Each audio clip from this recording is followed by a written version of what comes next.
Hi friends, welcome to Karur's kitchen சமையல். எல்லோரும் எப்படி இருக்கீங்க? இன்றைக்கி சூப்பரான ஒரு ஸ்நாக் ரெசிபி தாங்க. எல்லாத்துக்கும் பிடிச்ச கோதுமை அப்பம் தான் செய்ய போகிறோம். இதுக்கு நான் பார்த்திங்கன்னா இந்த பாத்திரம் வந்து குட்டி பாத்திரம், இதுலேயே நான் அரை பாத்திரம் அளவுக்கு தாங்க கோதுமை மாவு எடுத்திருக்கேன்.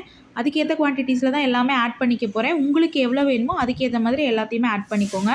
இப்போது இதுக்கு இனிப்புக்கு நான் வெல்லம் எடுத்திருக்கேன். உங்களுக்கு ஒயிட் சுகர் வேணுனாலும் நீங்கள் ஆட் பண்ணிக்கலாம்.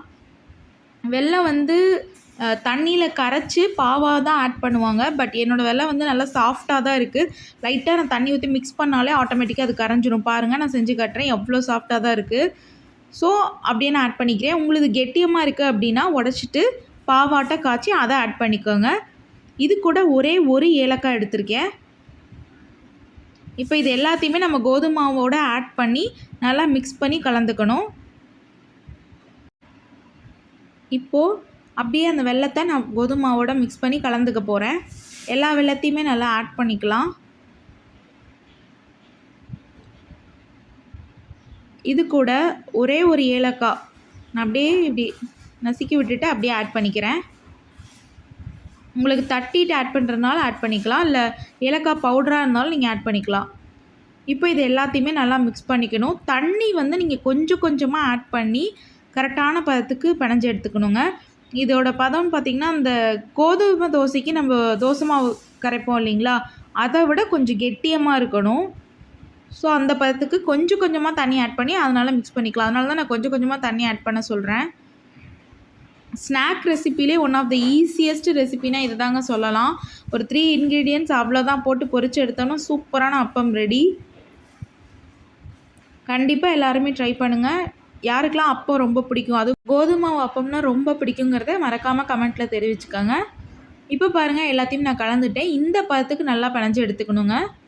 பாருங்கள், கோதுமை தோசை நம்ம ரெடி பண்ணுற பேட்டரை விட கொஞ்சம் திக்காக தான் இருக்கும். அப்போ தான் அது நல்லாயிருக்கும். பாருங்கள், நல்லா இந்த மாதிரி பதத்துக்கு பிணைஞ்சு எடுத்துக்கோங்க.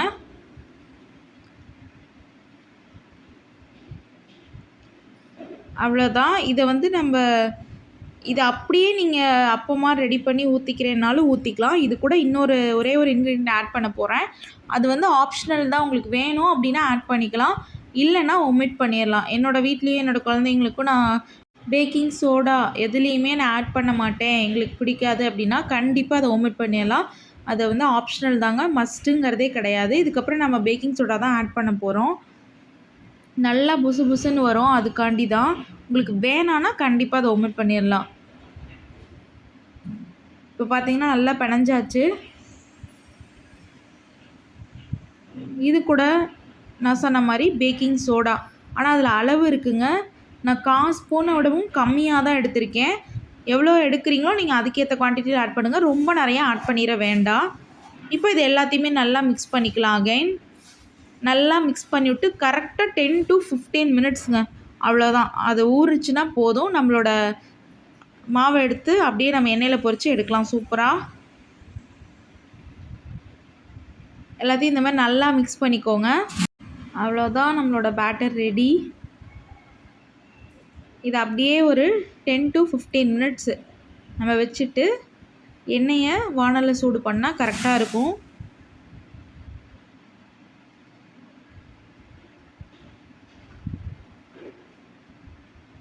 இதை அப்படியே நம்ம க்ளோஸ் பண்ணி ஒரு தட்டை போட்டு க்ளோஸ் பண்ணி வச்சுருவோம். இப்போ பாருங்கள், 15 மினிட்ஸ் ஆகிடுச்சு. நான் எடுத்துக்கிறேன். அழகாக அந்த பபிள்ஸ்லாம் வந்துருக்கு பாருங்கள். ஏன்னா நம்ம சோடாப்பு வேறு ஆட் பண்ணியிருக்கோம் இல்லையா, நல்லா இதாக இருக்குது. இப்போது ஒரு வானலில் எண்ணெயை ஊற்றிட்டு சூடு பண்ணிக்கலாம். இதில் வந்து நீங்கள் எண்ணெயை நல்லா சூடு பண்ணிவிட்டு தான் மாவை நீங்கள் ஊற்றிக்கணும்.